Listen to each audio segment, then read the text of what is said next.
আমি security guard, এ বাড়ির নিরাপত্তার দায়িত্বে আছি। আপনি কোটিপতি ইহান না?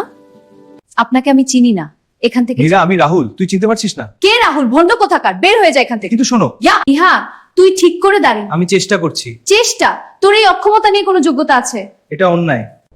তুই কি আমাকে ভালোবাসিস না আমার টাকাকে?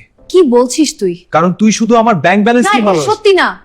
জানিস, ইহানের সাথে আমার বিয়ে ঠিক হয়েছে, কিন্তু আসল কথা হলো আমার আগ্রহ শুধু তার টাকার উপর। এমনকি সে পরিকল্পনা করে যে বিয়ের পর যদি ইহান তার কথা মতো না চলে, তবে সে ডিভোর্স দিয়ে অর্ধেক সম্পত্তি হাতিয়ে নেয়। আপনি বলছেন এটা শুধু একটা ব্যবসায়িক চুক্তি? হ্যাঁ, এর মাধ্যমে আমাদের দুই পরিবারের ব্যবসায়িক স্বার্থ মিলবে। ঠিক তাই। আমার বিয়ে হয়েছে জানিস, ইহানকে আমি একটা এটিএম মেশিন মনে করি। সত্যি, কারণ বিয়ের পর আমি তার থেকে বড় অঙ্কের ইনভেস্টমেন্ট পাওয়ার আশা করি। সব শোনার পর আমি আমার আসল পরিচয় প্রকাশ করার সিদ্ধান্ত নিয়েছি।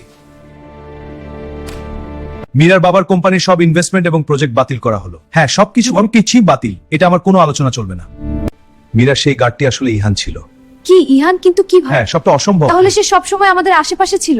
ইহান, প্লিজ আমাকে ক্ষমা করে দাও। না মীরা, আমি তোমাকে ক্ষমা করতে পারছি না। আমাদের বিয়ে বাতিল। আমি শান্তি অনুভব করছি যে বিয়ের আগেই মীরার আসল রূপ দেখতে পেয়েছি, এতে একটা ভুল সম্পর্ক থেকে বেঁচে গেছি।